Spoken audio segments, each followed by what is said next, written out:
गुरवे गौरचन्द्राय राधिकायै तदालये कृष्णाय कृष्णभक्ताय तद्भक्ताय नमो नमः। वन्देऽहं श्रीगुरो श्रीयुतपदकमलं श्रीगुरून् वैष्णवांश्च श्रीरूपं साग्रजातं सहगण रघुनाथान्वितं तं सजीवं साद्वैतं सावधूतं परिजनसहितं कृष्णचैतन्यदेवं श्रीराधाकृष्णपादान् सहगण ललिता श्रीविशाखान्वितांश्च नमो ॐ विष्णुपादाय कृष्णप्रेष्ठाय भूतले श्रीमते भक्तिवेदान्त स्वामिनिति नामिने। नमस्ते सारस्वते देवे गौरवाणी प्रचारिणे निर्विशेष शून्यवादी पाश्चात्यदेशतारिणे आजनुलम्बित भुजौ कनकावदातौ संकीर्तनैकपितरौ कमलायताक्षौ विश्वम्भरौ द्विजवरौ जुगधर्मपालौ वन्दे जगत्प्रियकरौ करुणावतारो। जय श्री कृष्ण चैतन्य प्रभु नित्यानंद श्री अद्वैत गदाधर श्रीवासदि श्री गौर भक्तबिंद। हरे कृष्ण कृष्ण कृष्ण हरे हरे हरे राम राम राम हरे हरे।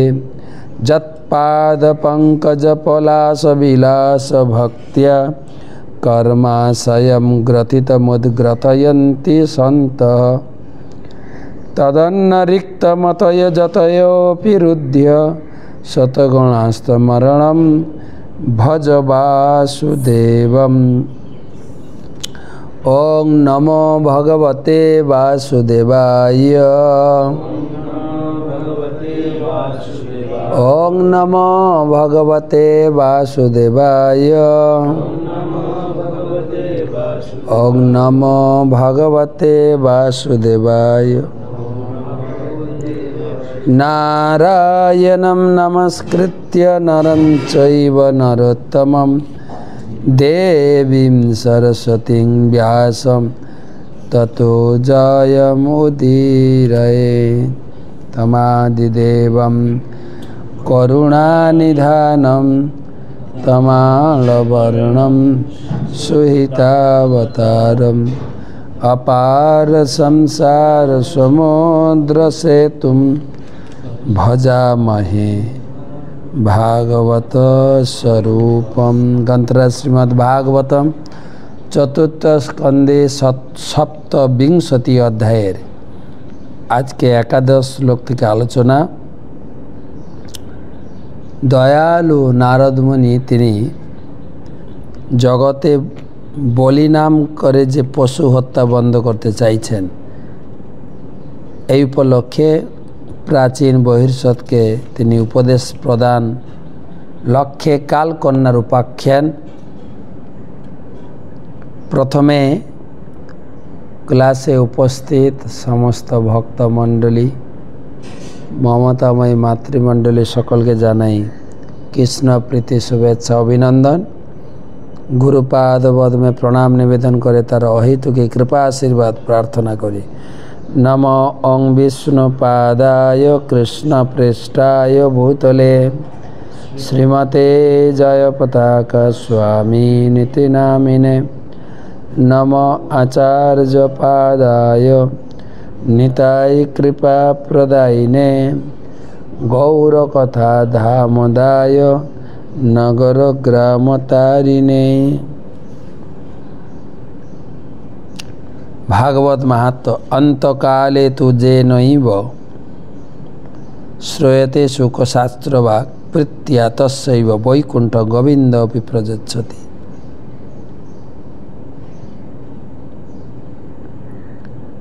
जीवनेर अंतिम समय जिनि भागवत कथा श्रवण करें भगवान अतीव सन्तुष्ट हये ताके वैकुंठ लोके स्थान प्रदान करें। आलोचना एकादश श्लोक। इजे चक्रति घोरै दीक्षित पशुमारकै देवान् पितॄन् भूतपतीन् नाना काम यथा भवान्। इजे चक्रुभि घोरै दीक्षित पशुमारकै देवान् पितॄन् भूतपतीन् नाना काम यथा भवान्।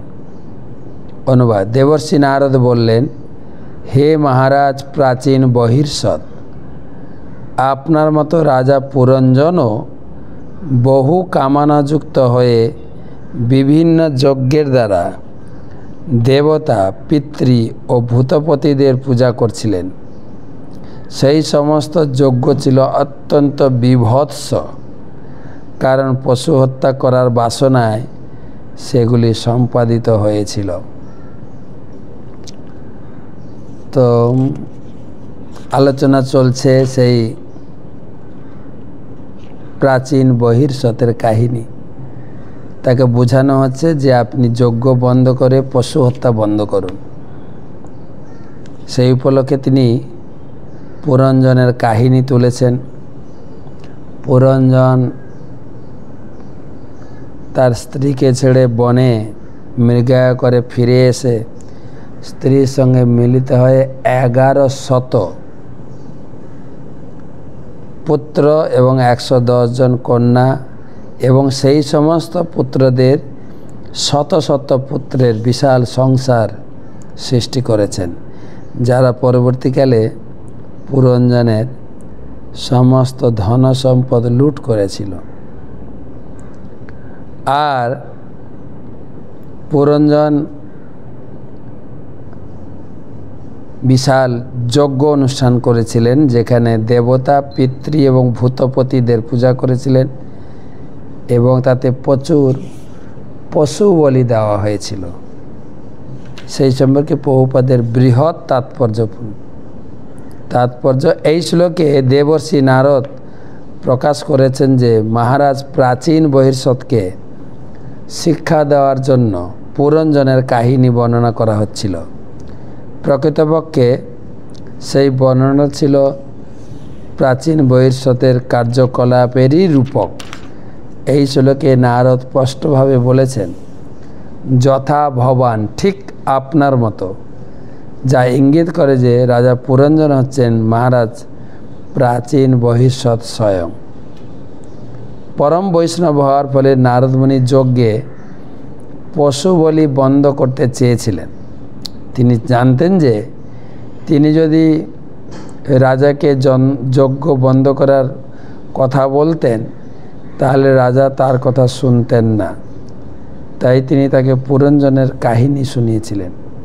কিন্তু এই শ্লোকে আপনার মতো উক্তিটি ব্যবহার করে পূর্ণরূপে না হলেও তার অভিপ্রায় ব্যক্ত করেছেন। সন্তান সন্ততি বৃদ্ধির প্রতি আসক্ত কর্মীদের সাধারণত তাদের বংশদের জন্য বহু যজ্ঞ অনুষ্ঠান করতে হয়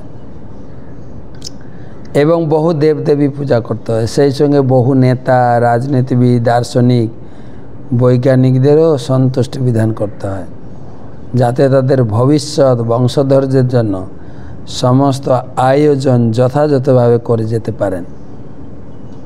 সেই ব্যাপারে তথাকথিত সমস্ত বৈজ্ঞানিকেরাও অত্যন্ত আগ্রহী।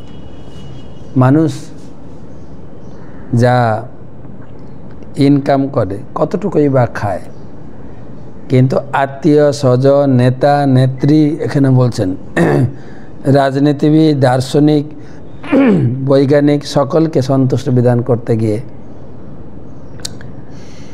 তাদের ইনকাম ধ্বংস হয়। যেরকম বৈজ্ঞানিকরা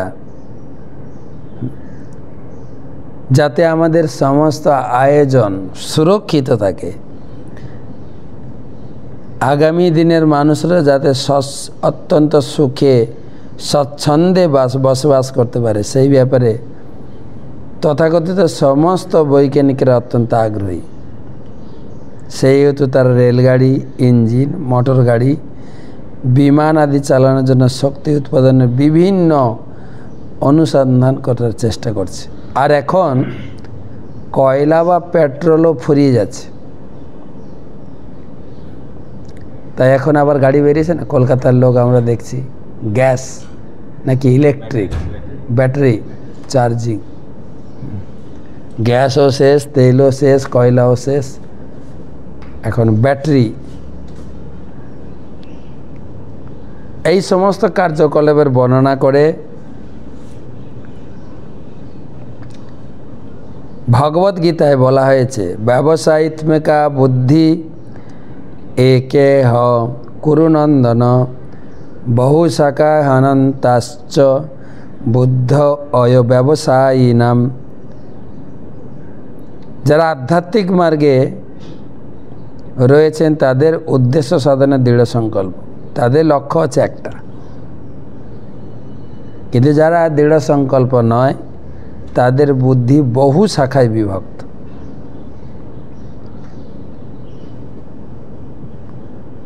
তো জগতে নিজেরা ইন্দ্রতৃপ্তি করব আর যাতে পরবর্তী জেনারেশন করতে পারে তাদের ব্যবস্থা। প্রকৃতপক্ষে যারা জ্ঞানবান তারা কৃষ্ণ ভক্তি সম্পাদনে বদ্ধপরিকর, কিন্তু যারা মূঢ়, পাপী, নরাধম, মায়া অপহৃত জ্ঞানা, যারা আসরিক মনোভাবাপন্ন, তারা কৃষ্ণ ভক্তিতে আগ্রহী নয়। তার ফলে তারা নানা প্রকার পাপকর্মে লিপ্ত হয়। তাদের অধিকাংশ কার্যই পশুবৎ কেন্দ্রিক। আধুনিক সভ্যতা পশুবৎ কেন্দ্রিক। কর্মীরা ঘোষণা করছে যে আমিষ আহার না করলে তাদের ভিটামিন বা প্রাণশক্তি হ্রাস পাবে, তাই কঠোর পরিশ্রম করার উপযুক্ত স্বাস্থ্যের জন্য মাংস আহার করা কর্তব্য। আবার কিছু কিছু লোক খুঁজে খুঁজে বের করে কে কে মাংস খেয়েছে। এখন একটা প্রশ্ন আসছে, রামচন্দ্র নাকি মাংস খেয়েছে, বা আরেকজন কালকে আমাকে লিখেছে বিশ্বামিত্র মুনি নাকি একটা ভীষণ পরিস্থিতিতে মাংস খেয়েছিলেন। মহারাজ ভীষণ পরিস্থিতিটা কি গো? বলে আমার তো জানা নেই। ভীষণ পরিস্থিতি মানে যেখানে যেখানে যেখানে যেখানে মাংস খাওয়ার অনুমোদন আছে খুঁজে খুঁজে বের করছে লোকে।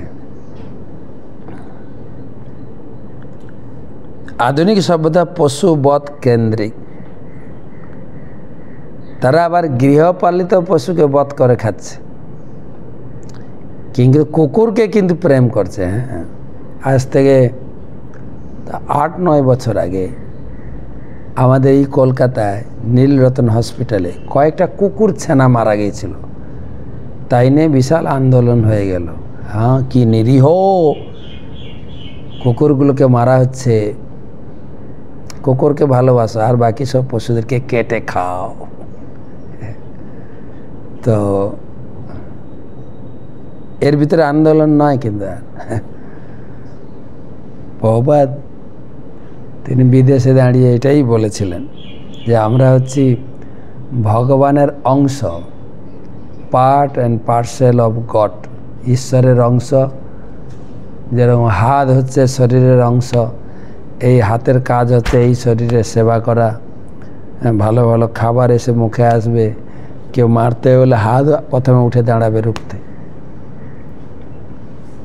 কেননা এই হাতটা হচ্ছে এই শরীরের অংশ। তো আমরাও ঈশ্বরের অংশ। ঈশ্বর হচ্ছেন পরমাত্মা, আমরা হচ্ছে আত্মা। তো আত্মার কাজ হচ্ছে পরমাত্মার সেবা করা। আর যদি না করি, পরমাত্মা হচ্ছেন গড, গডটাকে উল্টে দাও। আমেরিকা ইউনিভার্সিটি দাঁড়িয়ে লেকচার দিয়েছে, গডটা হয়ে যাবে ডগ। তো তুমি যদি ভগবানের সেবা না করো, তোমাকে ডগ সেবা করতেই হবে। তাই এখন আমাদের আগে ডগ সেবা করতো আমাদের আদিবাসী লোকেরা, এখন আমরা সবাই আদিবাসী হয়ে গেছি, সবার বাড়ি বাড়ি কুকুর। বাংলাদেশে ছিলাম, একটা ভক্ত বাড়ির ছেলে, তাদের 7 ভাই সবাই ভক্ত। তাদের বাড়ির একটা ছেলে এসে বলছে, মহারাজ আমরা কি কুকুর রাখতে পারি না? কুকুর একটা প্রাণী। আমি বললাম তুমি একটা সেবা করতে পারো, বহুপাত বলেছেন, ডগ না হলে গড, কোনটা করবে? তুমি কি হরিনাম জপ করো? বলে হ্যাঁ। তাহলে গড সেবা করছে যখন, আর ডগ রাখার দরকার নেই। আমরা হচ্ছে নিজেরাই ডগ ভগবানের। আচার্য ঠাকুর ভক্তিবিনোদ বলেছেন, তুমি তো ঠাকুর, তোমারও কুকুর বলিয়ে জানো। আমাদের সঙ্গে আর নতুন কুকুরকে আর যোগ দিয়ে লাভ নেই, আমরাই কুকুর। তো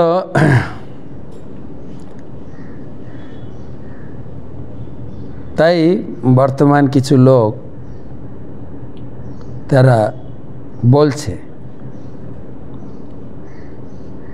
কঠোর পরিশ্রম করার উপযুক্ত স্বাস্থ্যের জন্য মাংস আহার করা অবশ্য কর্তব্য।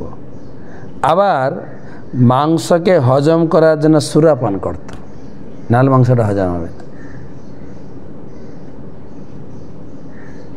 এবং মাংস আহার সুরাপানের ভারসাম্য বজায় রাখার জন্য তার সঙ্গে আরেকটা লাগবে, যথেষ্ট পরিমাণে স্ত্রী সংভোগ করা কর্তব্য।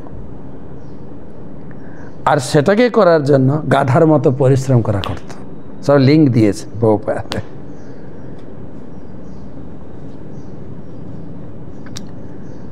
পশুবধ 2 প্রকার, একটি হচ্ছে ধর্মীয় যজ্ঞের নামে। বৌদ্ধ ধর্ম ব্যতীত পৃথিবীর সবকটি ধর্মে উপাসনার স্থানে পশুবধ করার ব্যবস্থা রয়েছে। বৈদিক সভ্যতায় মাংসাহারীদের জন্য নির্দিষ্ট বিধিনিষেধের মাধ্যমে কালী মন্দিরে পাঠা বলি দিয়ে মাংসাহারের নির্দেশ রয়েছে। তেমনি দেবী চণ্ডিকার পূজা করে সুরাপান করার নির্দেশ রয়েছে। আমাদের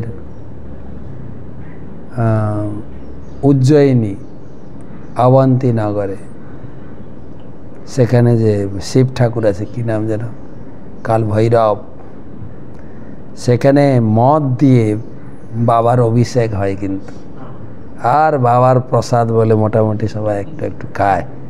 হ্যাঁ, তো এখানে বলছেন চণ্ডিকার পূজা করে সুরাপান করার নির্দেশ আছে। এই সমস্ত নির্দেশের উদ্দেশ্য হচ্ছে এই সমস্ত আচরণগুলিকে নিয়ন্ত্রণ করা। মানুষ এই সমস্ত বিধিনিষেধগুলি বর্জন করছে। এখন তারা সর্বত্র চোলাই মদের কারখানা আর কসাইখানা খুলে অবাধে মদ্যপান করছে এবং পশু মাংস আহার করছে। নারদমুনির মতো বৈষ্ণব আচার্য খুব ভালোভাবে জানেন যে ধর্মের নামে যারা এইভাবে পশু হত্যা করে তারা অবশ্যই ভগবত ধামে ফিরে যাওয়ার প্রকৃত উদ্দেশ্য বিস্মৃত হয়ে জন্ম মৃত্যুর চক্রে আবদ্ধ হয়ে থাকবে। শুধু নারদমুনি অনুভব করছেন না, শ্রীমদ্ ভাগবত উপদেশ দেওয়ার সময় ব্যাসদেব কেউ বলেছিলেন। ব্যাসদেব জগৎ জীবের মানুষের জন্য তিনি একটা ব্যবস্থা দিয়ে গেলেন যে মানুষ বেদ পড়ুক, পুরাণ পড়ুক, ধর্মপথে থাকুক। তাই কেউ যদি এই ধরনের পাপ কর্মে নিযুক্ত থাকে, মাছ মাংস মদ, তাদের একটা স্ট্রিম লাইন মানে একটা নির্দেশিকা দিয়ে গেলেন যে ঠিক আছে তুমি মাছ মাংস খেতে চাইছ, মাংস খেতে চাইছ, এই নিয়মে তুমি মাংস খেতে পারো। তিনি অনুমোদন দিয়ে গেলেন কি না, মাসে একবার অমাবস্যার ঘোর রাত্রিতে তুমি একটা পশুকে নিয়ে গ্রামের বাইরে জঙ্গলে তাকে হত্যা করে মা কালীর কাছে নিবেদন করে খেতে পারেন। নারদ মুনি ব্যাসদেব মনে করেছিলেন মাসে একবার খেতে খেতে খেতে দেখে তার ভিতরে একটা বৈরাগ্য আসবে, ধর আর না খেলেই হয়। এইভাবে মানুষকে পশু হত্যা থেকে নিবৃত্ত করানো যাবে। কিন্তু নারদ মুনি এসে খুব বকাবকি করলেন। এত কিছু লেখার পরেও যখন ব্যাসদেব হৃদয়ে সন্তুষ্ট হলেন না, তখন নারদ মুনিকে গুরুদেবকে স্মরণ করলেন। গুরুদেব এসেই প্রথমে বললেন, তুমি সন্তুষ্ট হবে কি করে? হ্যাঁ, জগতের জন্য যা করা দরকার তুমি তো তা করোনি। তো বলে, কেন? আমি তো বেদ লিখেছি, পুরাণ লিখেছি, ইতিহাস লিখেছি, রামায়ণ, মহাভারত, উপনিষদ, কত কিছু লিখেছি। সব লিখেছো, ঠিক আছে। তোমার যে সমন্বয় ভাব ছিল না, সরাসরি মানুষকে ডাইরেক্ট মাংসাহার থেকে নিবৃত্ত করে ভক্তিপথে নিয়ে সেটা না রেখে তুমি ব্যালেন্স করতে চাইছো। ধীরে ধীরে আসুক, যারা খেতে চাইছে মাসে একবার মাকে নিবেদন করে খাক। এই সমন্বয়বাদী ভাব মানুষের মঙ্গল করে না। আর মানুষের যে কাজে মানুষের মঙ্গল হয় না, সাথে তোমার কিসে মঙ্গল হবে? তুমি কিসে আনন্দ পাবে? মোটামুটি একতরফা গালাগালাজি দিয়েছিলেন। যুগোপসিতম ধর্ম কিতে অনুশাসত স্বভাব রক্তস্ব মহান ব্যতিক্রম যত বাক্যত ধর্ম ইতি তরো স্থিত ন মন্নতে তস্য নিবারণম জন। অনুবাদ: সাধারণ মানুষ স্বাভাবিকভাবে ভোগ করতে চায়, আর তুমি তাদের ভোগের নামে আরও উৎসাহিত করেছো, ধর্মের নামে তাদের ভোগে উৎসাহিত করেছো। তা নিন্দনীয়, অযৌক্তিক। যেহেতু তারা তোমার নির্দেশ পরিচালিত হচ্ছে, তাই তাদের কার্যকলাপকে ধর্ম অনুষ্ঠান বলে মনে করবে এবং সমস্ত কার্যকলাপ থেকে নিবৃত্ত হওয়ার কথা কখনো ভাববে না। প্রভুপাদ আরও খোলাখুলি লিখলেন, বলছেন, শ্রী নারদ মুনি ব্যাসদেবকে বেদের অনুগামী বহু শাস্ত্র সংকলন করার জন্য তিরস্কার করেছিলেন, কারণ সেই সমস্ত শাস্ত্রে প্রত্যক্ষভাবে ভগবত ভক্তির কথা উল্লেখ করা হয়নি। নারদ মুনির নির্দেশে ব্যাসদেব শ্রীমদ্ ভাগবত প্রণয়ন করেছিলেন। সেখানে প্রত্যক্ষভাবে ভগবানের আরাধনা করার কথা বর্ণনা করা হয়েছে। সিদ্ধান্ত হচ্ছে যে ভগবান শ্রীবিষ্ণু ও তার ভক্তরা কখনো ধর্মের নামে পশু হত্যা অনুমোদন করেন না। অনেক জায়গায় গীতা ভাগবতমে বর্ণনা করা হয়েছে। যেরকম সাধুর লক্ষণ বর্ণনা করতে গিয়ে কপিল দেব বললেন, তেতিকাস্য কারুণিকা শ্রুহৃদ সর্বদেহিনাম, শ্রুহৃদ সর্বদেহিনাম, সমস্ত দেহধারী জীবকে শ্রুহিত বা নিজের লোক বলে ভাবতে, কাউকে তুমি হত্যা করতে পারবে না, কেটে খেতে পারবে, তাকেই বলে সাধু।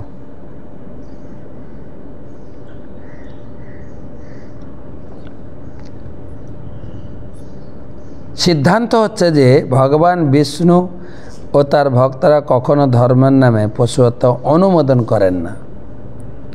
প্রকৃতপক্ষে শ্রীকৃষ্ণ ধর্মের নামে পশু হত্যা বন্ধ করার জন্য বুদ্ধদেব রূপে অবতীর্ণ হয়েছে। কয়েকদিন আগে না ওই পশু বা মাংস খাওয়ার ব্যাপারে দুটো কথা আমাদের কি নাম অমোঘ লীলাপ্রভু দুটো বলে দিলেন। সারা ভারতে, বাংলায় সাধুরা কীরকম যারা খায় তাদের গায়ে লেগে গেছে। বা হ্যাঁ, কয়েকটা বৈষ্ণব মাত্র নিরামিষ খায়, তা বলে কি এমন কথা বলবে? কোথায় লেখা আছে নিরামিষ খাওয়ার কথা? অনেক কথা লোকে বলছে। কোথায় লেখা নেই সেটা বলো, লেখা আছে তো পরের কথা। গীতা খুলুন, ভাগবতম খুলুন, বেদ খুলুন, পুরাণ খুলুন, কাউকে আপনার বাঁচানোর অধিকার নেই, তা হত্যা করার অধিকার কে দিল আপনাকে? এত বড় সাহস করেন কি করে? আবার ডাক্তাররা বলে তো আমরা বাঁচিয়ে দিচ্ছি রোগীকে। আবার ডাক্তাররা মারা যাবে কি না? ওদেরকে কে বাঁচাবে?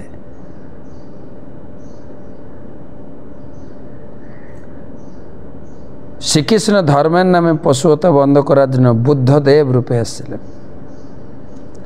তমগুণের প্রভাবে ধর্মের নামে যজ্ঞে পশু বলি দেওয়া, সেই কথা ভগবদ্গীতার ৮ অধ্যায়ে ৩১ এবং ৩২ ধর্ম শ্লোকে বলা হয়েছে। জয়া ধর্মম অধর্মম চ কার্যম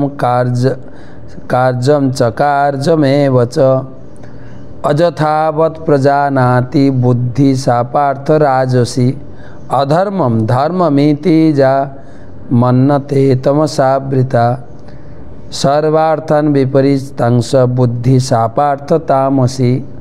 হে পার্থ, যে বুদ্ধির দ্বারা ধর্ম অধর্ম কার্য অকার্য প্রভৃতির পার্থক্য অসম্যক রূপে স্থিরীকৃত হয় সেই বুদ্ধি রাজস।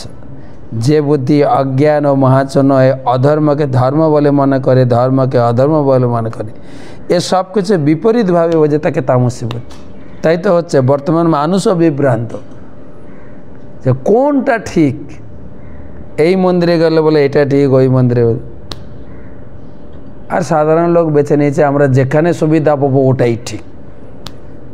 ঠিক আছে, তাই একটা নীতি বের করানো হয়েছে, কোনো ধর্ম ছোট বড় না, সব ধর্ম সমান। হ্যাঁ, যে যেই পথে চলো ঠিক, একটা সমন্বয় বের করানো হয়েছে।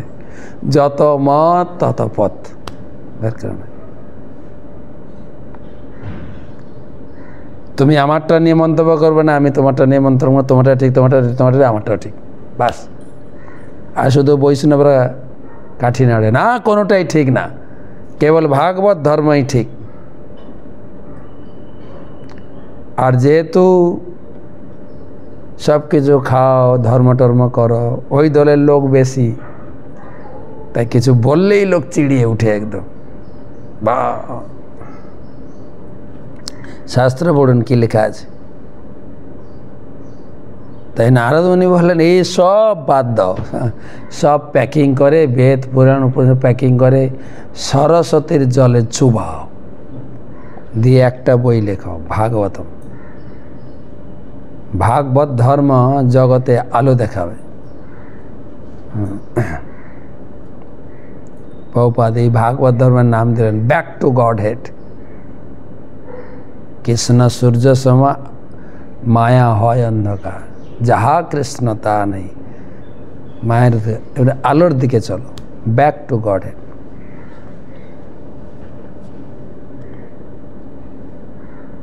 যারা তমগুণের দ্বারা আচ্ছন্ন, যারা পশুবধ করার জন্য ধর্ম তৈরি করে, প্রকৃতপক্ষে ধর্ম জাগতিক কার্যকলাপের অতীত। শ্রীকৃষ্ণ সেই সম্বন্ধে নির্দেশ দিয়েছেন, একদম ডাইরেক্ট কৃষ্ণ বলে দিয়েছেন, সর্বধর্মান পরিত্যাজ্য, সমস্ত ধর্ম পরিত্যাগ করে কেবল আমার শরণাগত হবে। এইটাই লোক হজম করতে পারে না। হ্যাঁ, ভগবান এসেছিলেন ধর্ম প্রতিষ্ঠা করতে, না ধর্ম ছাড়াতে। সর্বধর্মান পরিত্যাজ্য না ধর্ম গ্রহণীয়, না ভগবান এখানে বলছেন যে ধর্মে কৃষ্ণ পূজা হয় না সেই ধর্ম অবশ্যই পরিত্যাজ্য। এইভাবে ভগবান এবং তার ভক্ত প্রতিনিধিরা পরম ধর্মের শিক্ষা দেন, যাতে পশু হত্যার কোনো স্থান নেই। এটি অত্যন্ত দুর্ভাগ্যের বিষয় যে, প্রভুপাদ বলেছেন, দেখেন, অত্যন্ত দুর্ভাগ্যের বিষয় যে বর্তমান সময়ে ভারতে বহু তথাকথিত মিশনারিরা ধর্মের নামে অধর্মের প্রচার করছে এবং তারা একজন সাধারণ মানুষকে ভগবান সাজিয়ে সকলকে, এমনকি তথাকথিত সন্ন্যাসীদেরও পর্যন্ত মাংস আহার করতে উপদেশ দিচ্ছে। কথাটা অনেক বড় ডোজ হয়ে গেল, তাই না লোকের কাছে? হ্যাঁ, সন্ন্যাসীদের। আমরা বাংলাদেশে যখন আমাদের ইসকনের প্রচার শুরু হলো, তার আগেও অনেক ধর্মের প্রচার ছিল। তারপরে একটা মেলা বসতো, খেতুরি মেলা, আমাদের ইন্ডিয়ার পাশে, মালদার পাশে, যেখানে নরোত্তম দাস ঠাকুরের জন্মস্থান খেতুরি। তার আরেকটা নাম হচ্ছে প্রেমতলি। মহাপ্রভু নিত্যানন্দ প্রভু তার প্রেমকে গচ্ছিত রেখেছিলেন সেই পদ্মাতে, প্রেমতলি। তো ওখানে একটা খেতুরি মেলা বসে, খেতুরি মেলা, যেটা প্রতিষ্ঠাতা হচ্ছেন নরোত্তম দাস ঠাকুর। বৈষ্ণব মেলা, সারা বাংলাদেশ থেকে, সারা পৃথিবী থেকে, যেহেতু বাঙালি মেলা, মোটামুটি অনেক জায়গা থেকে লোক আসত। আর ওই মেলার বৈশিষ্ট্য ছিল হাঁড়ি কড়াই নিয়ে যাবেন, হ্যাঁ, দিয়ে কাঠটার সংগ্রহ করে ওখানে রান্না করে খাবেন। মাছ আপনাকে রান্না করে খেতেই হবে। এটা একটা খেতুরি মেলার নিয়ম। আর অন্যান্য সাধু মহাত্মারও মঠ মন্দিরে এসব খেতেন, সেজন্য লোকের কাছে ওটা রুচিকর হয়েছিল। পরে পরে ইস্কনের প্রচারে ধীরে ধীরে লোকের কাছে সেই ভাবনাটাকে জাগ্রত করা হলো যে না, মঠ মন্দির তো সাত্ত্বিক। আর লোকে সাধারণত জানে, কিন্তু লোকে সাধারণত জানে যে যারা গেরুয়া কাপড়ধারী গৈরিক বসন, যে ত্যাগের প্রতীক, তারা সাত্ত্বিক আহারী, সাত্ত্বিক ভোজন করে। আর যখন এটা আরও একটু ব্যাপকভাবে প্রচারের পরিকাঠামো না হলে লোকে তখন বুঝতে পারছে, আরে বাপরে, আমরা যে ধর্মপথে ছিলাম এর ভিতরে গলত।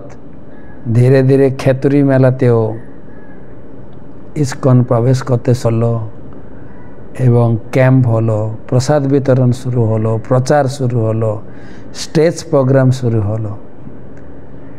এবং এটা যে পবিত্র মেলা, নরোত্তম দাস ঠাকুর আমাদের পরম্পরাতে যুক্ত। নরোত্তম দাস ঠাকুর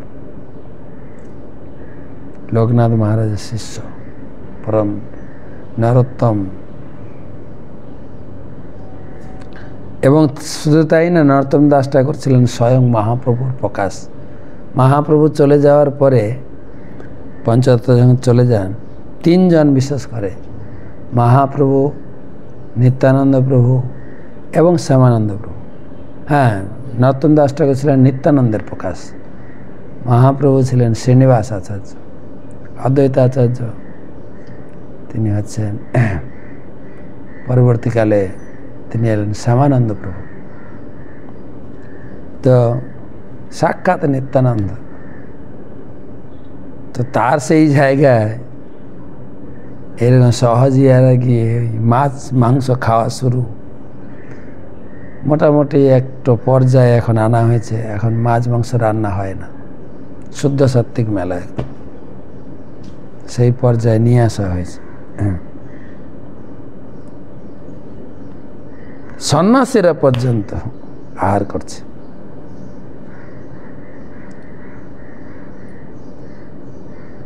শ্লোক নম্বর 12, অনেক বড় বড় তাৎপর্য।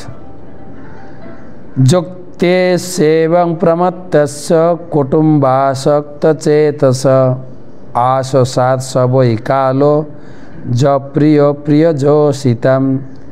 যুক্ত সেবং প্রমত্তস্য কুটুম্বাসক্ত চেতস আশসাৎ সবৈ কালো য প্রিয় প্রিয় যোষিতম। এইভাবে রাজা পুরঞ্জন সকাম কর্মের প্রতি এবং তার আত্মীয় স্বজনের প্রতি অত্যন্ত আসক্ত হয়ে এবং কলুষিত চেতনার দ্বারা প্রভাবিত হয়ে জীবনের সেই অবস্থায় উপনীত হয়েছিলেন যা কামিনী প্রিয় ব্যক্তিদের কাছে অত্যন্ত প্রিয়। তাৎপর্যটা পড়ি। এই শ্লোকে প্রিয় যোষিতাম ও অপ্রিয় শব্দ দুটি তাৎপর্যপূর্ণ। যোষিত প্রিয় কথাটির অর্থ যে যারা মেয়েদের সঙ্গ করতে ভালোবাসে, যারা জড় সুখ ভোগের চরম অবস্থা হচ্ছে মৈথুন, এবং যারা সেই জড় সুখ ভোগের প্রতি অত্যন্ত আসক্ত, তাদের কাছে মৃত্যু মোটেই প্রিয় নয়। এ সম্পর্কে একটি শিক্ষাপ্রদ কাহিনী রয়েছে। একটি সাধু যখন ব্রহ্মে ভ্রমণ করছিলেন তখন তার সঙ্গে এক রাজকুমারের সাক্ষাৎ হয় এবং সাধু তাকে আশীর্বাদ দিয়ে বলেন, রাজকুমার, রাজ পুত্র চিরঞ্জীব, তুমি চিরজীবী হও। তারপর সেই সাধুর সঙ্গে এক ভক্তের সাক্ষাৎ হয়। তখন তাকে বলেন, তুমি জীবিত থাকতে পারো, মরতে পারো, জীব বা মরো বা। তারপর সাধুর সঙ্গে এক ব্রহ্মচারীর সাক্ষাৎ হয়। তিনি তাকে আশীর্বাদ দিয়ে বলেন, তোমার এক্ষুনি মৃত্যু হোক, মণিপুত্র মা জীব। অবশেষে সাধুর সঙ্গে সেই এক ব্যাধের সাক্ষাৎ হয়। তিনি তাকে আশীর্বাদ দিয়ে বলেন, তুমি জীবিত থেকো না এবং মরেও যেও না, মা জীব মা মর। এই কাহিনীর সারমর্ম হচ্ছে, যারা অত্যন্ত কামুক এবং ইন্দ্রিয় সুখ ভোগে লিপ্ত তারা মরতে চায় না। রাজপুত্রে ইন্দ্রিয় ভোগের জন্য যথেষ্ট ধনসম্পদ ছিল, তাই মহান ঋষিটি তাকে বলেছিলেন তিনি যেন চিরজীবী হয়। যতক্ষণ তিনি বেঁচে থাকবেন ততক্ষণ তিনি জীবনকে উপভোগ করবেন, কিন্তু মৃত্যুর পর তাকে নরকে যেতে হবে। তাই এই জগতের লোকও একে অপরকে আশীর্বাদ দেয়, আয়ুষ্মান ভব, দীর্ঘজীবী হ। কেউ লিখে দেয় অমর রহে, লিখে দেয়। তুমি নিজে অমর না, তুমি কয়দিন বাঁচবে ঠিক নাই, তুমি আবার আয়ুষ্মান ভব। আমার গুরুদেবকে দেখে না, কেউ যখন আশীর্বাদ নিতে আসেন গুরু মহারাজ আশীর্বাদ দেয়, কৃষ্ণে মতিরস্তু, বা যেখানে যে বিগ্রহ থাকে। দিল্লিতে গুরু মহারাজ আছেন, যে আশীর্বাদ নিতে আসেন, পার্থ সারথি মতিরস্তু, ওখানে বিগ্রহ পার্থ সারথি। এইটা আমার দিতে পারে আশীর্বাদ, কৃষ্ণে তোমার মতি হোক, ধর্মে তোমার মতি হোক। আর সাধারণ লোক কীরকম আশীর্বাদ দেয়, হ্যাভ ইউ লং লাইফ, তোমার দীর্ঘজীবী হোক। আরে তুমি নিজেই লং লাইফ না, তুমি আর এখানে বলছেন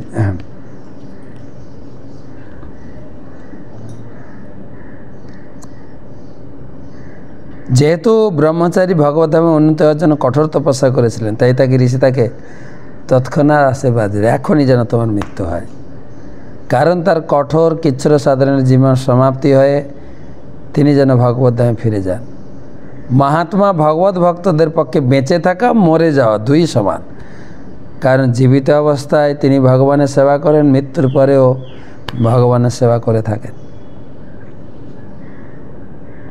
এইভাবে ভগবত ভক্তের কাছে ইহকাল পরকাল দুই সমান, কারণ উভয় অবস্থাতেই তিনি ভগবানের সেবা করেন। বেদ যেহেতু পশু হত্যা করে অত্যন্ত জঘন্য জীবনযাপন করছে, তাই তাকে মৃত্যুর পর নরকে যেতে হবে। তাই তাকে উপদেশ দেওয়া হয়েছিল সে যেন জীবিত না থাকে আর যেন মরে না যায়। সুন্দর কাহিনী প্রভুপাদ লিখেছেন। মোটামুটি ভক্তদের জন্য দিয়ে গেছেন, জীব বা মরবা, তুমি বেঁচেও থাকতে পারো, বেঁচে থাকলেও ফিস্ট। মোটামুটি অনেক রকমের খাওয়া দাওয়া শিখে ফেলেছি। আগে হয়তো একটু মাছ ভাত খাইতাম, এখন তো পনির যে কত ভ্যারাইটি, পনিরের কালিয়া, পনিরের মশলা, বাটার পনির, পনির চচ্চড়ি, পনির ভাজি, পনির পকোড়া। ওরে বাপরে, জীবনে কোনো পনির সবজি খাইনি, এখানে যে খাওয়া শিখেছি। তারপরে কেঁচো ভাজা, নাড়ি ভাজা, চাউমিন, ম্যাকারনি, পাস্তা, পিজা, কোথায় খাইতাম। যতদিন বাঁচবে হরির নাম করো আর ফিস্ট খাও, ফিস্ট। মাঝে মাঝে একটু ভয় লাগে, এই সামনের একাদশী, এই কি যেন একটা নির্জলা, এখন থেকে গলা শুকাচ্ছে নাকি লোকের কে জানে, এই নির্জলা আসছে জানো তো, সবাই বলা বলি করছে। কিন্তু নির্জলার পরে পরেই তো জল মানে প্রচুর খায়, খালি ঘন ঘন পারণটা দেখে কখন পারণ, বাস। প্রভুপাদ বলেছেন ফাস্টিংয়ের পরে ফিস্টিং, বা আমাদের দেখা যায় একাদশীর কথা শুনে লোকে ভয় খেত, একাদশীতে যেন এনজয় করে লোক। একাদশীর দিন এমনি দিনে 3 বার খায়, একাদশী 3 বারের একটু বেশিও হয়ে যায়। হ্যাঁ, তারপর অনেক কিছু নতুন নতুন আবিষ্কার করা হয়েছে এখন। আগে চলো সাগুদানাতে ছিল, তারপরে এলো এখন শ্যামা চাল, এখনও গেছে কি নতুন নতুন নাম, বাকুইট, আর এটা কি আছে যেন কিনুয়া, শোনাই যায় না, আমি কখনো শুনি নাই কিনুয়া। আর নতুন কিছু বের করা যায়, দেখো আর কিছু। তার যত নতুন নতুন বেরোচ্ছে পুরানোগুলো বাদ যাচ্ছে। সবকে খেতে নাই, ওর ভিতরে অন্য কিছু মেশানো আছে। বুঝে কিনুয়ার ভিতরে না, কিনুয়াটা দামি তো, ওই জন্য এটা ঠিক, এটা ঠিক আছে। ফিস্ট আর ফিস্ট দেখা যাচ্ছে ভক্ত হওয়ার পরে মধ্যপ্রদেশটা বাড়ছে অনেকে। সেদিন সাধু এখানে আশীর্বাদ দিয়েছে, ভক্তদের মৃত্যু আর ভক্তদের বেঁচে থাকে দুটোই সমান। কিন্তু একটা বাংলায় কথা ছিল না, শাঁখের করাত, কেলেও কাটে আসলেও কাটে। হ্যাঁ, রাজা পুরঞ্জন অবশেষে বার্ধক্যে পদার্পণ করেছিলেন। বার্ধক্যে ইন্দ্রিয়গুলো দুর্বল হয়ে যায়, আর যদিও বৃদ্ধরা ইন্দ্রিয় উপভোগ করতে চায়, বিশেষ করে মৈথুন সুখ, কিন্তু যেহেতু ইন্দ্রিয় সুখের যন্ত্রটি আর কাজ করে না, তাই তারা অত্যন্ত দুঃখ অনুভব করে। এই প্রকার কামুক ব্যক্তিরা মৃত্যুর জন্য কখনোই প্রস্তুত নয়। তাই কেবল তথাকথিত বৈজ্ঞানিক প্রগতির মাধ্যমে আয়ু বৃদ্ধি করার চেষ্টা করে। কিন্তু মূর্খ রুশ দেশীয় বৈজ্ঞানিক সম্প্রতি দাবি করেছে তারা বৈজ্ঞানিক প্রগতির মাধ্যমে মানুষকে অমরত্ব দান করতে চলেছে। এই প্রকার উন্মাদ ব্যক্তিদের নেতৃত্ব আজকের সভ্যতা পরিচালিত হচ্ছে। কিন্তু চিরকাল বেঁচে থাকার বাসনা সত্ত্বেও নিষ্ঠুর মৃত্যু এসে তাদের অন্য লোকে নিয়ে চলে যায়। এই প্রকার মনোভাব হিরণ্যকশিপু প্রদর্শন করেছিলেন, কিন্তু যথাসময়ে ভগবান স্বয়ং এসে নিমেষের মধ্যে তাকে সংহার করেছিলেন। এ সময় হয়ে গেল তো, দুটো শ্লোক পড়তে পড়তে। দুটো প্রশ্ন আছে, একটু পড়ি, অনেকদিন প্রশ্ন উত্তর হয়নি।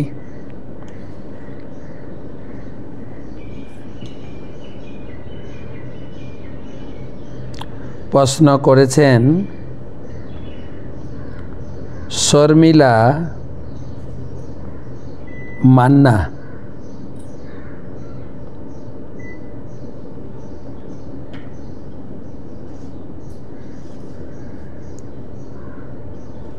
শর্মিলা মান্না প্রশ্ন করেছেন, সেই খাওয়া দাওয়ার কথা এলো তো আবার। একাদশীতে কাজু বাদাম খাওয়া যায়? হ্যাঁ, কাজু বাদাম তো প্রিয় একাদশীর। এখন কাজু বাদাম দিয়ে সব আছে। কাজু বাদাম বাটা দিয়ে ভালো করে ফুলকপি সবজি বানাচ্ছে, ভালো করে কি বলে এঁচড়ের সবজি বানাচ্ছে।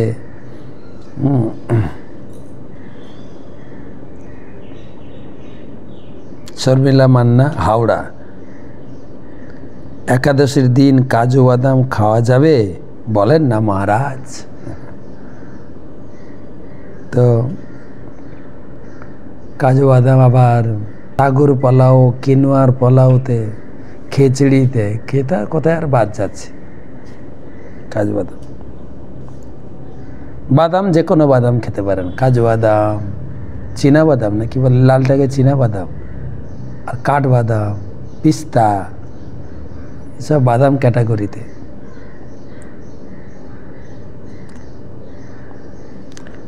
ওগুলো খেতে পারেন, টেস্টি করে খাবেন আর ভালো লাগবে। হ্যাঁ, একটু রোস্টেড করে খাবেন।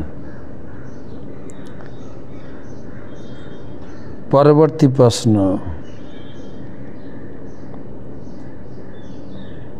সুলক্ষণা তুলসী দেবী দাসী। হরে কৃষ্ণ মহারাজ, প্রণাম। প্রায়শ্চিত্ত কি, কেন করতে হয় আমাদের বৈষ্ণবদের কি এই বিধান প্রযোজ্য? অবশ্যই।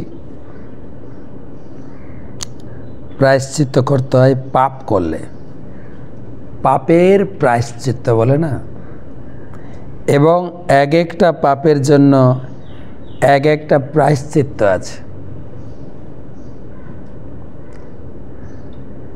ভাগবতমে প্রায়শ্চিত্তের বর্ণনা দিয়েছেন, এবং প্রায়শ্চিত্তের বর্ণনা শুনে পরীক্ষিত মহারাজও বিচলিত হয়ে গেছিলেন। প্রায়শ্চিত্ত এত কঠিন, কিন্তু পরবর্তীকালে সুখদেব গোস্বামী প্রায়শ্চিত্ত বিধানটাকে বাদ দিয়ে ভগবত ভক্তি প্রতিষ্ঠা করলেন। কেউ যদি ভগবত ভক্তি করি তাকে পাপের প্রায়শ্চিত্ত আর করতে লাগে না। তার মানে এই নয় পাপ করতে থাকবো আবার হরি নাম করে দেব, গীতা পড়ে দেব, তাহলে প্রায়শ্চিত্ত হয়ে গেল। সেটাকে আবার রেস্ট্রিকশান দিয়েছেন পদ্মপুরাণে, নাম বলে পাপ আচরণ করা, সেখানে ভগবত ভক্তি রুদ্ধ হয়ে যাবে। তাই আমাদের গীতায় ভগবান বললেন পাপটাকে বন্ধ করতে হবে, তাহলে আগে যা পাপ করেছে ওটার প্রায়শ্চিত্ত হবে ধীরে ধীরে। যে সাম তো অন্তগতম পাপম জননাম পূর্ণ কর্মনাম, যার পাপ করা সম্পূর্ণরূপে বন্ধ হয়েছে সে ভক্তি করতে পারবে। ভগবান বলছেন তুমি যদি পাপ বন্ধ করো তাহলে আমি তোমার দায়িত্ব নেব। সর্বধর্মান পরিত্যাজ্য মাম একম শরণ, পাপ বন্ধ করে আমার শরণাপন্ন হবে, তাহলে আগের পাপের সব দায়িত্ব নেব। আমাকে যেমন গৌড়ীয় মঠের মহান আচার্য এবং মহারাজ বলছিলেন, শ্রী সন্ত মহারাজ, খুব বিখ্যাত গৌড়ীয় মঠের আমাদের ইস্কন প্রতিষ্ঠাতা আচার্য প্রভুপাদের গুরু ভাই ছিল, ভক্তি সিদ্ধান্ত সরস্বতী ঠাকুরের একজন একনিষ্ঠ সেবক এবং শিষ্য ছিলেন, কুমার ব্রহ্মচারী। তো আমার সৌভাগ্য হয়েছিল কয়েকবার ওনাকে দর্শন করার। যখন প্রচারে ছিলাম খড়গপুরে অনেকবার দর্শন হয়েছে, ওনার আশ্রমে গিয়ে আশ্রয় নিতাম। এবং শেষের দিকে তিনি কলকাতায় বেহালাতে ছিলেন, প্রচার করতে এসে একবার ইচ্ছা হলো মহাত্মার দর্শন করে আসি। তা উনি একটা কথা বলেছিলেন, তোমরা ঘর বাড়ি ছেড়ে এসো, বাবা মাকে পরিত্যাগ করেছে, বাবা মার সেবা ভালো করে করেনি, পাপ বাবা মার সেবা না করা। তাই সেই পাপের ফলে তোমাকে নরকে যেতে হবে। কিন্তু যদি ভগবানের ভালো করে সেবা করো, ভগবান দায়িত্ব নিয়েছেন, তাহলে তোমাকে সেই পাপ থেকে তিনি রক্ষা করবেন। কিন্তু প্রশ্ন হচ্ছে বাড়িতে বাবা মা সেবা না করে চলে এলে আর এখানে যদি ভগবানের সেবা ভালো করে না করো, তাহলে বাবা মার সেবার পাপ, ভগবানের সেবা না করার অপরাধ, দুটোতে কোথায় যাবে? তাই তোমাদের জন্য একটা রাস্তা খোলা আছে, কেবল একনিষ্ঠভাবে ভগবানের সেবা করো, তাহলে ওই পাপ তোমাদের ভক্তিতে বাধা দেবে না বা তোমাদের প্রায়শ্চিত্ত বা নরকে যাওয়ার কোনো প্রশ্নই আসে। তাই আপনার যে প্রশ্ন না ভক্তদের কি এসব করতে আছে, যদি ভালো করে ভক্ত হয়ে যান ভগবান দায়িত্ব নেবে, নাহলে একুলো না ওকুলো না, এর গতি আবার আরো কঠিন। তো আজকে অনেক রাত হয়ে গেছে, আজকে আর না। সবাইকে ধন্যবাদ জানাই, কৃতজ্ঞতা জানাই। ভালো থাকবেন, ভোটের হাওয়াতে একটু সাবধানে থাকেন, ভগবানের আশ্রয় নিয়ে। সকলের মঙ্গল কামনা করি। শুভরাত্রি।